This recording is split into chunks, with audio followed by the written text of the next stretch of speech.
8.6 కిలోమీటర్ల మేర 200 పైగా విద్యుత్ స్తంభాలను పాతి ట్రెడిషనల్ పవర్తో పాటు పిఎం జన్మన్ పథకం కింద సోలార్ విండ్ ఎనర్జీతో పాటు హైబ్రిడ్ విద్యుత్ వ్యవస్థని ఏర్పాటు చేశాం అధ్యక్ష. ఆ విద్యుత్ వెలుగుల్లో గిరిపుత్రుల్లో గుండెల్లో నాకు ఈ భావన చాలా బలంగా తెలుసు.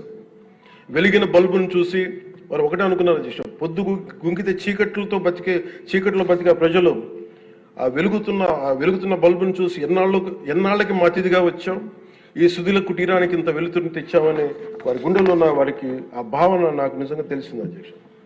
గౌరవ ప్రధాని శ్రీ నరేంద్ర మోదీ గారు వ్యక్తిగతంగా జల్ జీవన్ మిషన్ చాలా ఇష్టపడి ఎంతో బడ్జెట్ దాదాపు 191,011 కోట్లు ఆయన 1924 మధ్యలో ఈ జల్ జీవన్ మిషన్కి బడ్జెట్నిచ్చి ఈ దేశ సగటు పౌరుడికి కనీసం సరాసరి 55 లీటర్ల రక్షిత మంచినీరు అందించాలని లక్ష్యంగా ముందుకు వస్తే గత ప్రభుత్వం కేంద్రం నుంచి 27,000 కోట్లు కేంద్ర ప్రభుత్వం ఆమోదం తెలిపితే ఖర్చు పెట్టింది వాళ్ళు దాదాపు కేవలం 4,000 కోట్ల అధ్యక్ష. అందులో కేంద్రం వాటా 2,000 కోట్లు. 4,000 కోట్లు ఖర్చు చేసి పైప్ లైన్లు వేయడం తప్ప ఒక్క గ్రామానికి సంపూర్ణంగా నీరు ఇచ్చింది లేదు. జయజీవన్ ముగిసే నాటికి అలాటెడ్ 27,000 కోట్లను వాళ్ళు ఖర్చు పెట్టింది మినహాయిస్తే 23,000 కోట్లు వినియోగించుకోలేపారు అధ్యక్ష. అలాగే అది ఎక్స్పైర్ అయిపోయిన తర్వాత కూటమి ప్రభుత్వం నారా చంద్రబాబు నాయుడు గారి నాయకత్వంలో అధికారంలోకి వచ్చిన తర్వాత ముఖ్యమంత్రి గారు కూటమి నేతలందరూ కలిసి కేంద్ర నాయకత్వాన్ని అడిగి ఇంకొక పొడించుకోగలిగాం. ఈ ప్రయత్నంలో 1,242 కోట్లతో Uddanam, Dhone, Pulivendula multi village project schemes ని మే నాటికి పూర్తి చేయాలని లక్ష్యంతో ముందుకు వెళ్తున్నాం అధ్యక్ష. అలాగే ఈ కొత్త సంవత్సరంలో కూడా కొత్తగా ఇంకొక 5 జిల్లాలు ఈ ఎక్స్టెండెడ్ పీరియడ్లో కొత్తగా 5 జిల్లాల పరిధిలో 7,910 కోట్లతోటి వచ్చే 2 ఏళ్లలో పూర్తి చేయాలని లక్ష్యంగా పెట్టుకున్నాం అధ్యక్ష. చిత్తూరు, ప్రకాశం, పల్నాడు, ఉభయ గోదావరి జిల్లాలో చేపట్టిన పనులు పూర్తయితే వచ్చే 30 ఏళ్లలో 1,21,00,000 ప్రజల రక్షిత మంచినీటి అవసరాలను తీరుస్తుంది.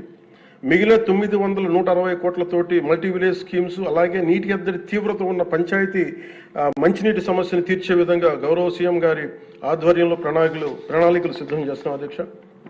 గత ప్రభుత్వపు అరాచక, అసమర్థ, అవినీతి పాలన వారసత్వపు సమస్యలు ఎంతో ఎన్డీఏ ప్రభుత్వానికి చాలా పెను సవాల్గా మారినాయి.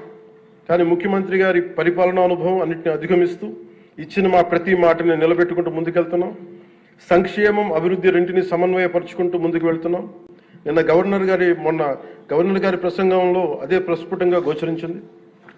అలాగే ఈ సందర్భంలో గవర్నర్ శ్రీ అబ్దుల్ నజీర్ గారి వ్యక్తిత్వం గురించి ప్రత్యేకంగా చెప్పుకోవాలి అధ్యక్ష. Is a great scholar, legal luminary, a humanist, a devout religious man with a respect for all religions and a great patriot. People of Andhra Pradesh and our NDA government is fortunate for having him as our beloved governor అధ్యక్ష. అలాంటి ఉన్నతమైన వ్యక్తి ముందు ఆ 11 మంది సభ్యులు వారి ప్రసంగ సమయంలో వెల్లోకి వచ్చి రభస చేసిన విధానం చూస్తే నాకు ఒకటే అనిపించింది అధ్యక్ష, హనుమంతుడి ముందు కుప్పి గంతులు వేయడం ఏంటారు. అలాగే 151 మంది 151 నుంచి 11 సభ్యులకి పడ్డ వారిని చూసి మనం అందరం కూడా నేర్చుకోవాల్సింది, గుర్తుపెట్టుకోవాల్సింది అది భారతరత్న వాజ్పేయి గారి మాటల్లో, democracy rests on one belief, and that is when leaders cannot solve the problems, the people will.